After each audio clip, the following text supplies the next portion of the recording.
gonna make a change for once in my life. It's gonna feel real good, gonna make a difference, gonna make it right. As I turned up the collar on my favorite winter coat, this wind is blowing my mind. I see the kids in the street with not enough to eat. Who am I to be blind, pretending not to see their need? A summer's disregard, a broken bottle top, and one man's soul. They follow each other on the wind, you know, 'cause they got nowhere to go. That's why I want you to know. Well, I'm standing with the man in the mirror, and I'm asking him to change his way. And no message could have been any clearer. If you want to make the world a better place, take a look at yourself and make a change. Na na na na na na na na na. I've been a victim of a selfish kind of love. It's time that I realize there are some with no home, not a nickel to loan. Could it be really me, pretending that they're not alone? Oh, well, deeply scarred, somebody's broken heart, and a washed out dream.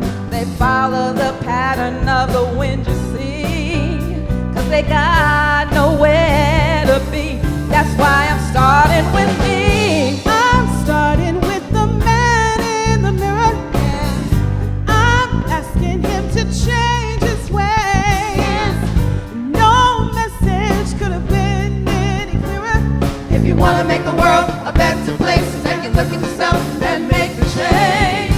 I'm starting with the man in the mirror, and I'm asking him to change his ways. Yeah, and no message could have been any clearer. If you want to make the world a better place, take a look at yourself and make that change. Starting with the man in the mirror. Oh yeah, I'm asking him to change his ways. No message could have been any clearer. If you want to make the world a better place, take a look at yourself and make a change. You gotta get it right while you got the time. So you can close your heart and you close your mind.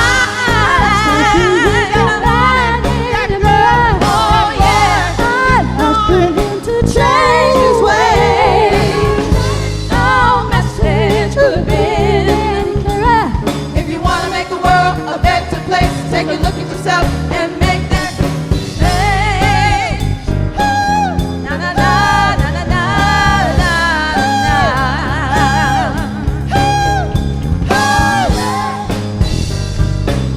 Na na na na na na na na. We're gonna make a change. Just gonna feel real good. Yeah, it's gonna feel real good. Yeah. You got to start with yourself. Man in the mirror. Man in the mirror. You got to start with yourself. Gotta stop. Make that change. Make that change. Start in the mirror.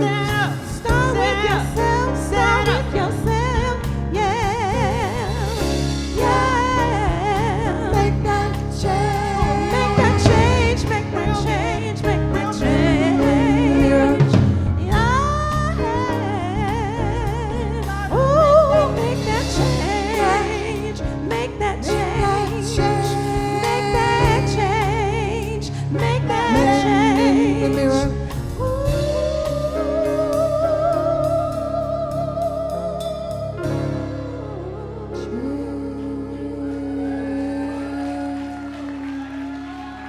Make that change.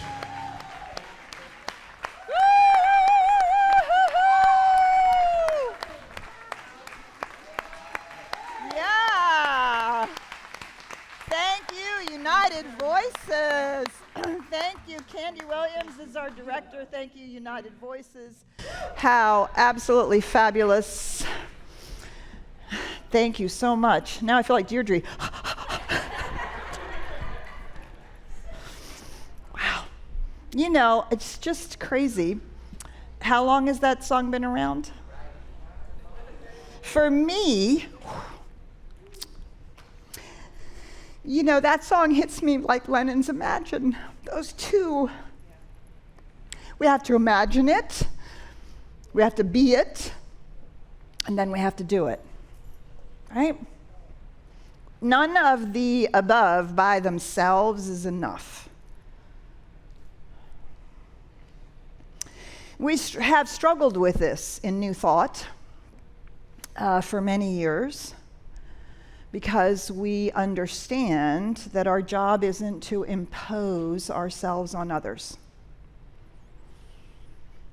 We come from a lineage in the United States of a recognition that when religion and power go to bed together, as we saw in the 1,000 years of European history,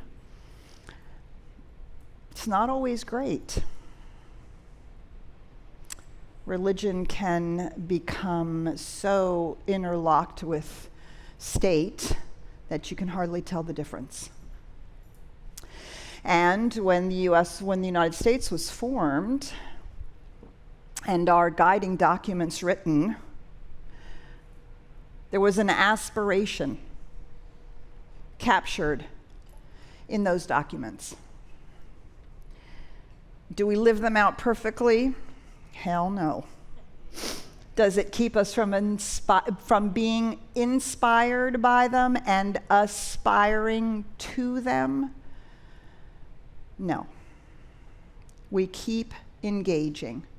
We are not swayed or reluctant. But all three are needed: imagination, looking at ourselves, and doing it.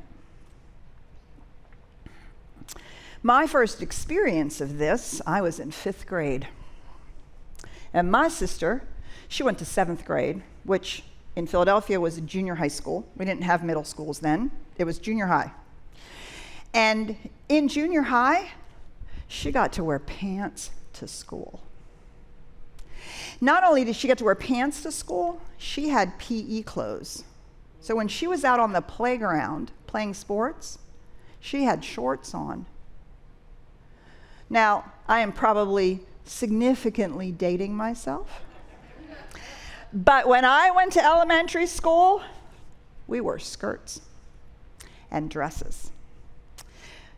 We went out on the playground and we played, wrestled, fought with the boys in our skirts. And I remember as getting older, and I was getting to the ripe old age of 4th grade, and I remember being teased when, in the middle of going for it with the boys, they could see my panties. And all of us girls, right, we got to hear about when they could see our panties. And so then my sister went to 7th grade. She didn't have recess. She had sports. And she was allowed to wear pants to school and shorts in gym class. I thought this was gross discrimination. Utterly unfair when we were out on the playground in skirts and dresses with the boys looking at our panties. So, in 5th grade, I got all my friends together and I said, this is not okay.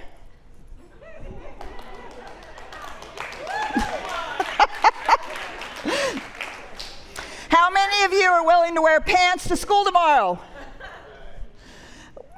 A surprisingly small number of people said yes. And we all wore pants the next day.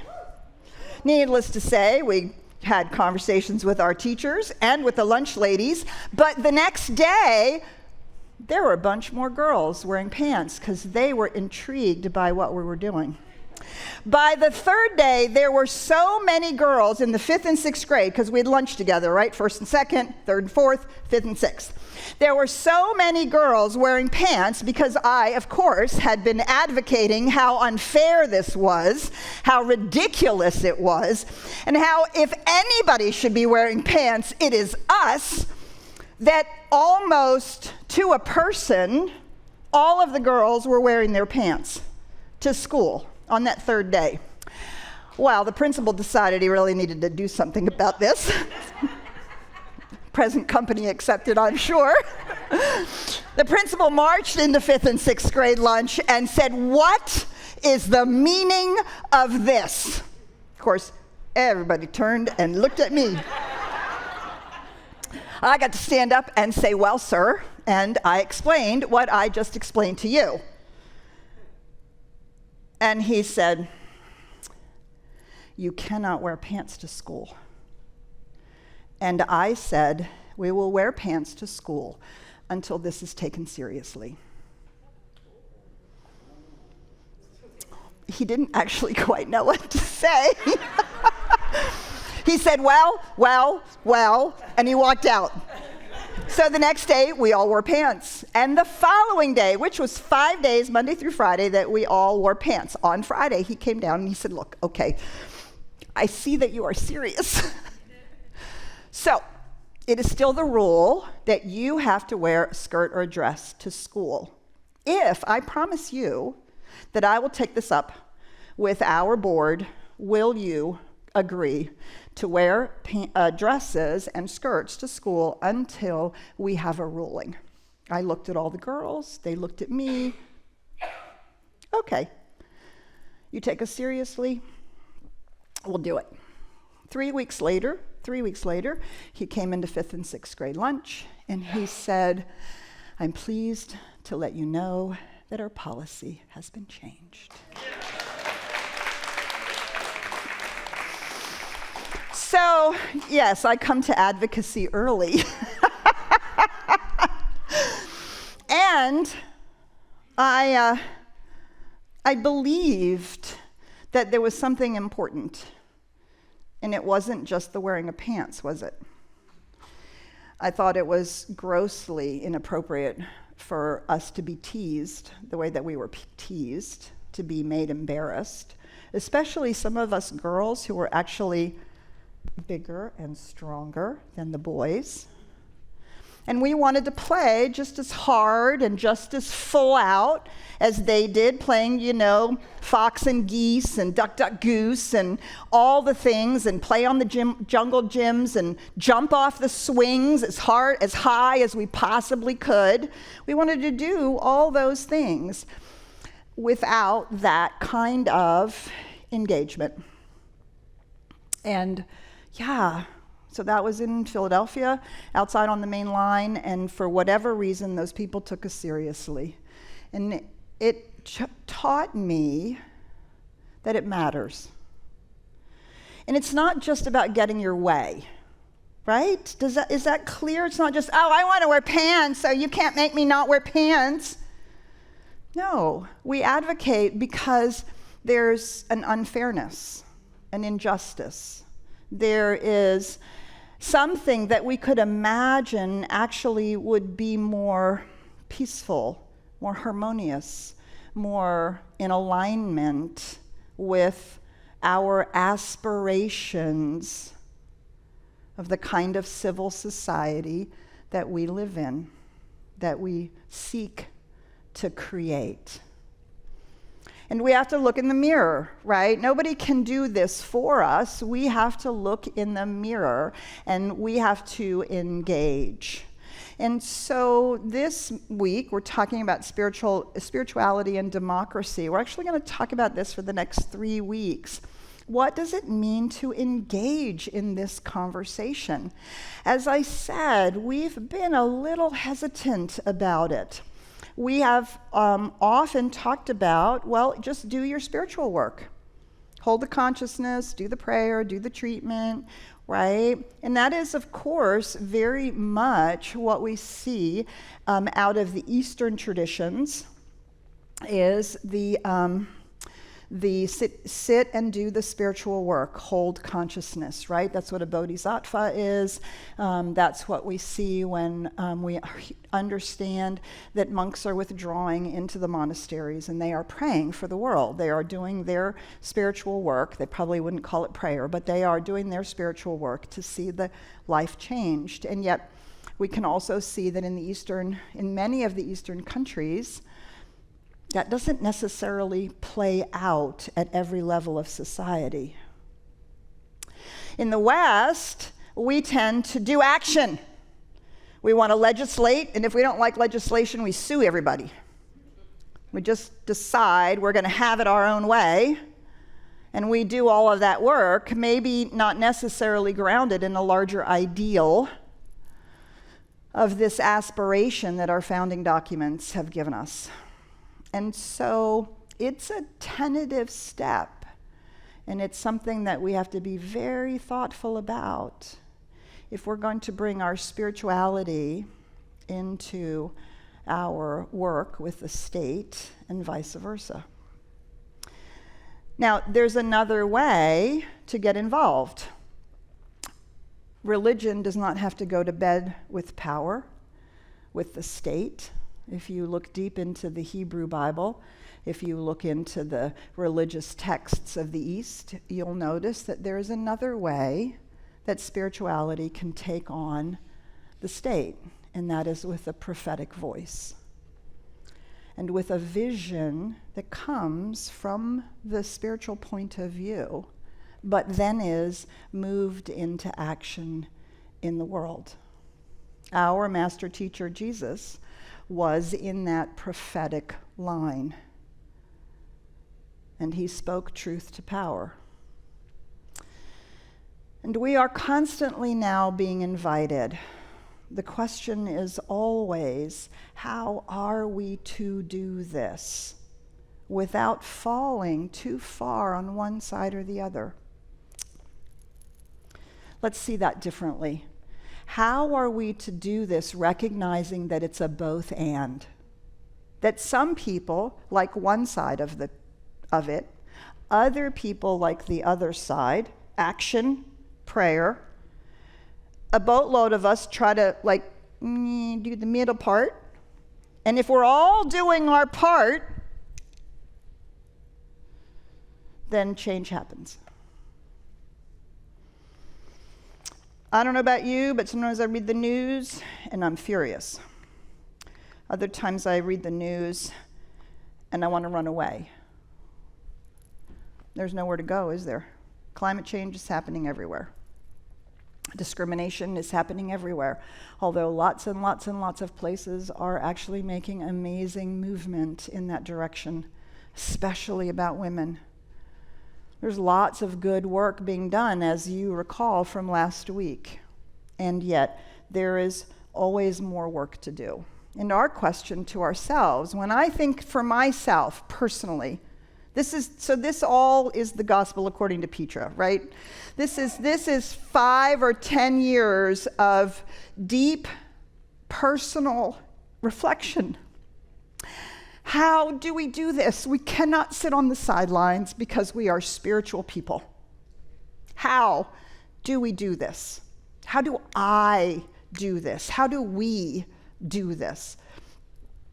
So today and the next couple of days, the next couple of weeks is an exploration. You might answer the questions a little differently.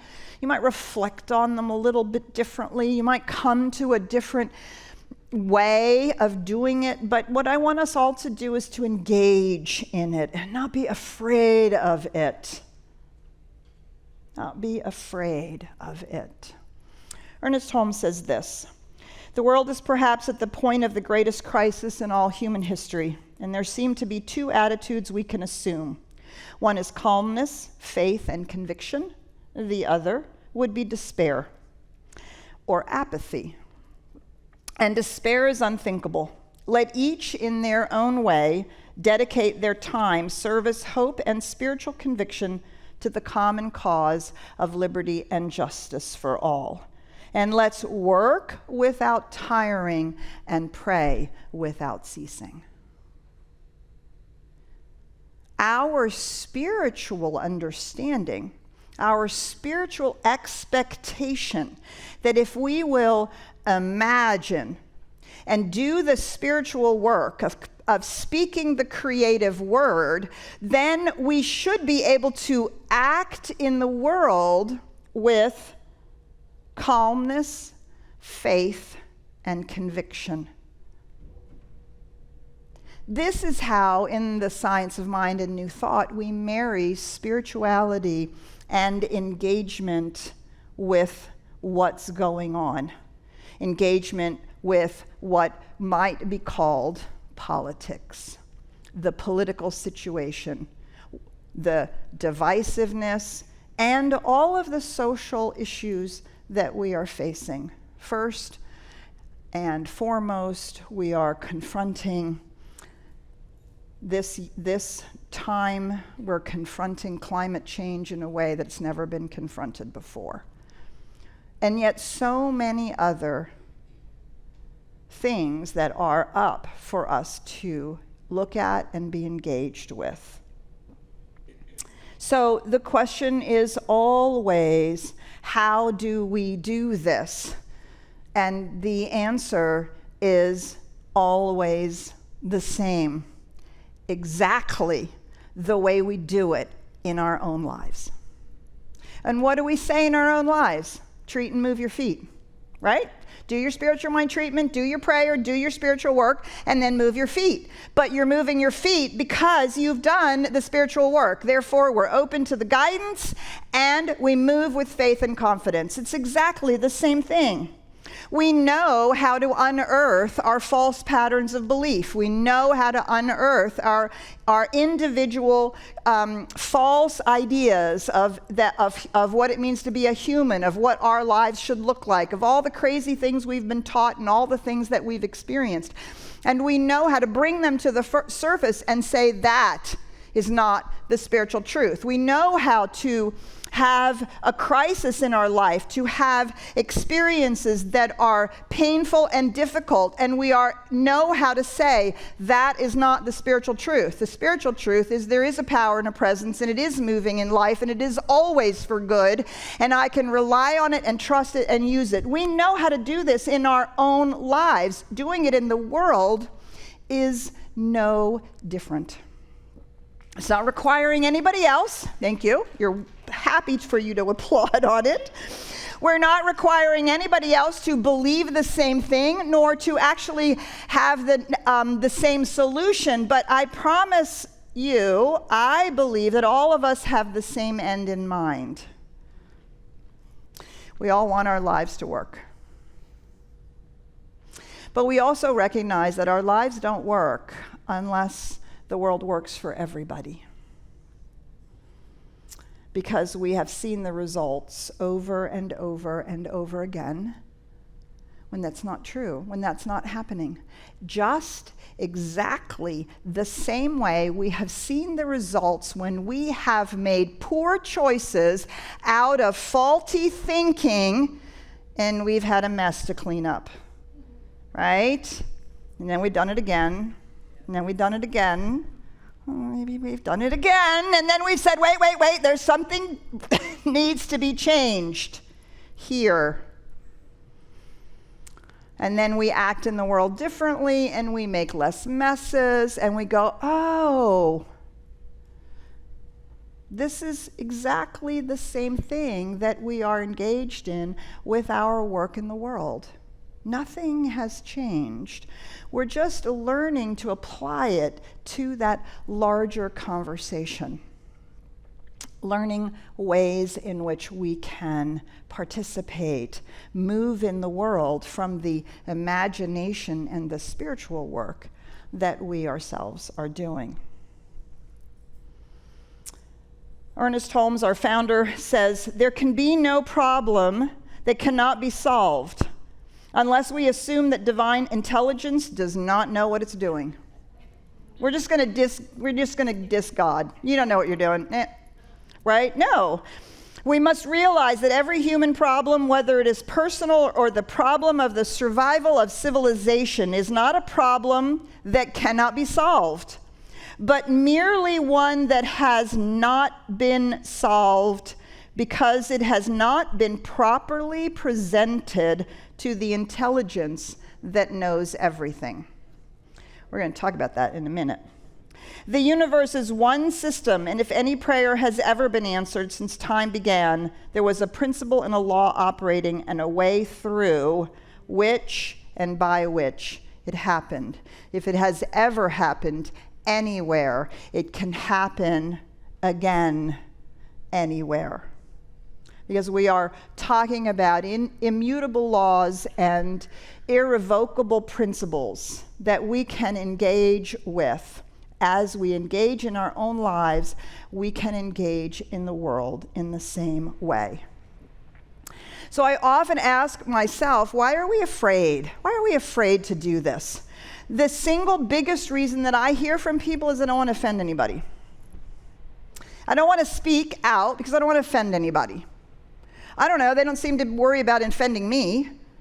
So I wonder why we're worried about offending back. Now, let's also make the caveat. That's assuming that there is no hateful and angry vitriol being thrown back and forth. That's not offense, that's attack. And we don't do that. And we know that we don't do that. Many of you know, my stepfather is an Episcopalian priest. He was for 50 years, and he actively preached against women in the ministry and against people with different sexual orientations in the ministry. Actively preached against it for the entire time of my ministry. My son and I, when he was very little, we asked my mother whether I could come home and she could help when he was an infant, and he allowed that to happen, and we stayed there for 3 years. And after the first year, I was told I was not allowed to pray at the table because we were uncertain what God I prayed to. And I thought, well, if we all believe there's one God, that's a challenging question. What God do you pray to? But I was not allowed to pray at the table. And my whole growing up and my whole childhood with all of that, I had learned not to give offense. And I was taught to be nice. And I was taught if you can't say anything kind, don't say anything at all. But the Dalai Lama and other great spiritual teachers say you must speak, just make sure that it is kind, necessary, and truthful. I believe that it's necessary to speak. But I want to make sure that it's kind and that it's truthful. So I got to say, I'm so sorry that you feel that way.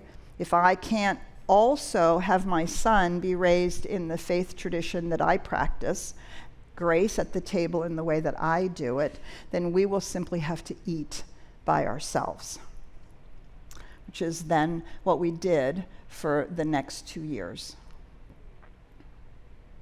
But in the past, I would have said, don't make any noise, don't offend, it's really okay. Use my spiritual tools to accept that everything's okay, make it okay. It's not okay. Really. It's okay to say something is not okay. It's all in the being kind, asking ourselves, is it necessary and is it true? The things that we are facing today are crises for humanity. It is necessary. Absolutely. And so it's also important that it's kind and that it's true. The other thing that I hear people say, and truthfully, I have said it myself as well, is I don't want to get involved because I like my peace. you know, I don't want to engage because that's just, oh God, it makes me tense. I don't like the way it feels. I'm just going to be about my own life and my own peace. But we don't live alone, do we? We don't live in a world by ourselves. And we know that what we think, feel, do, and say impacts our own consciousness. And we know that that consciousness is the one consciousness. It's the collective unconscious, as Carl Jung talks about. And what we are doing is withdrawing our contribution to the healing or changing or lifting of collective consciousness. We're simply withdrawing from it and saying, my life is only about myself. But as you know, we talked about last week, we have signed up for the global vision, a world that works for everyone and lives that work for each of us. And so engagement is that piece, right? We want to engage in our own personal lives, and we need to engage in the larger life that there's so much aspiration for that we can be a part of. Was having a conversation the other day with someone about spiritual growth, and they were like, well, it's very hard. It's very hard. No. I said, yeah, it's hard, but it's only very hard if we resist it. Think about it. It's only very hard if we don't want to do it. It's hard because we sweat, blood, sweat, and tears, right? Well, you know what? You have to dig a ditch. If a ditch has to be there, and you have to dig a ditch, it can either be hard or it can be very hard, right? It's hard because it's hard work. It's physical labor. You're going to sweat. It's going to be hot. We're not going to do it in 117 degrees. No, no, no, no. But we are going to do it. We have a good shovel. Maybe we even have a teaspoon. It's hard. It's only very hard if we are in resistance to it the whole time that we're doing it. So yes, of course, everything that we need to engage in requires what I like to call, instead of hard work, I call it sustained effort. Sustained effort, right? The consistent, sustained effort. And the consistent, sustained effort also has a rhythm to it, right? Doesn't mean we need breaks. Doesn't mean we need to take care of ourselves. Doesn't mean martyrdom. It doesn't mean sacrifice. It doesn't mean all of that to the detriment. Remember, it is a world that works for everyone and lives that work for each of us. These two things is a both and, not an either or. It's a both and. So it's taking this up. The other thing that I've really become so aware of in the last 10 years is how embodied our spirituality is.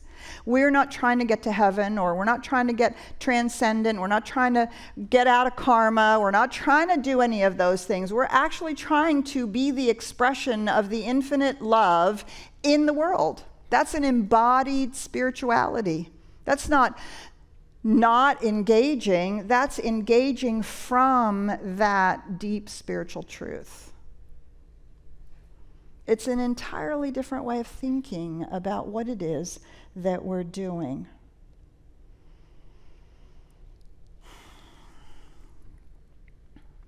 I love this quote again. Here we go.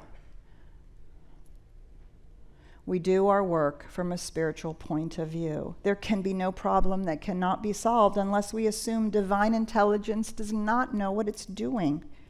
We must realize that every human problem, whether it is personal or the problem of the survival of civilization, is not a problem that cannot be solved, but merely one that has not been solved, I would put in there, yet.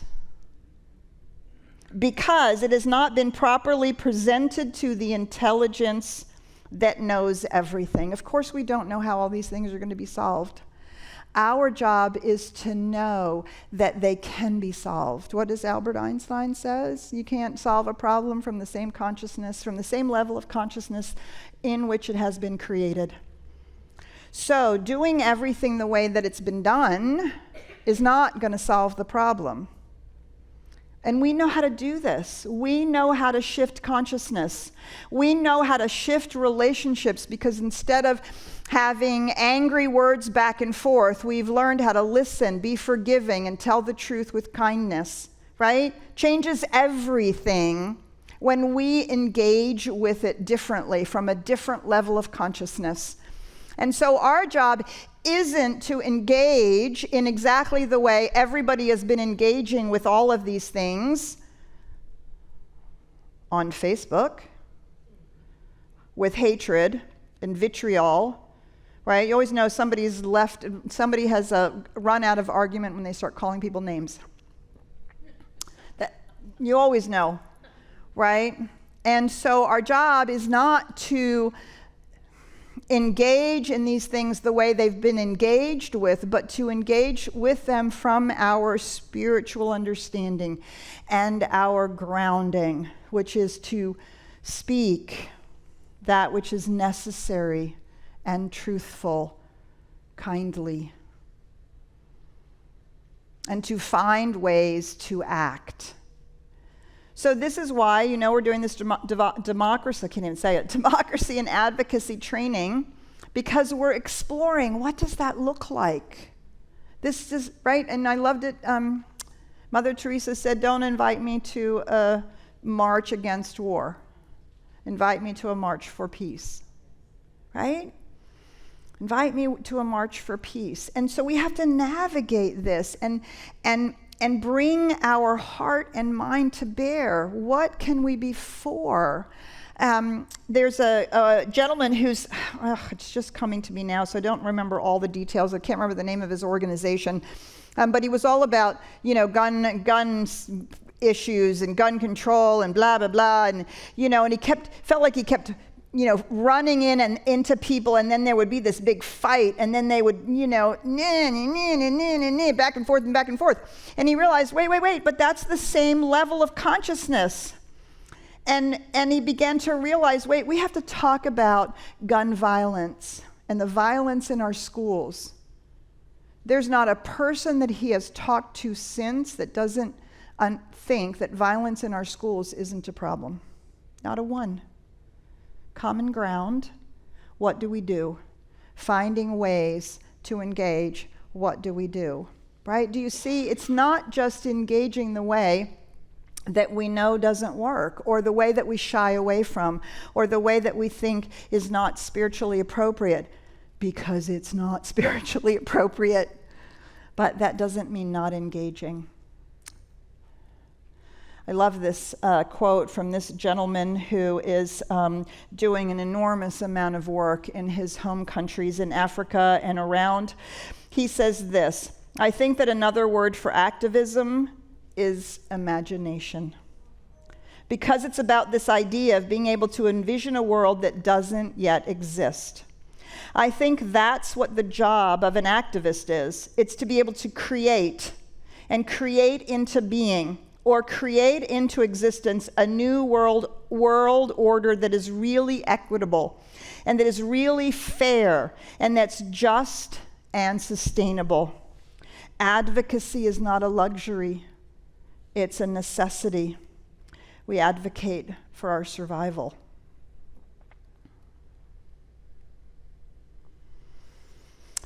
I loved what Dumbledore said to Harry Potter at the end of the third book. And they had defeated the way in which Voldemort was showing up at the time. But he wasn't, he was not killed. He just kind of was no longer in physical form. And Harry was in the hospital, and Dumbledore came to visit him, and Harry says, it didn't make any difference, did it? See, I'm just a sap. And Dumbledore says, yes, but if every one of us take our turn, and every one of us do a little bit more, in this case, to keep evil from winning. Of course, we don't believe in evil, right? But we can extrapolate. to keep what evil from winning, at some point, all of us together will have defeated it. I've never forgotten that scene. And I've asked myself over and over and over again, the times that I literally have wanted to just run away. It's too much. So, we're going to be talking over the next couple of weeks. How do we keep it from being too much? How do we bring our spirituality to bear? How do we do spiritual mind treatment? I've spent the last 5 years practicing doing spiritual mind treatment for global and national issues and believing that I and spirit are a majority. 5 years I've been practicing this. How to believe that my word is the word of the universe, speaking a new vision of what's possible into being. When I first started doing that spiritual mind treatment, I did not believe it. But if it works for me personally, it must work for the whole. Not imposing a form, it has to look this way because this is how I want it to look. No. But to know that there's good in the universe and every single being on this planet ought to have it, that good. Every single being, human and otherwise.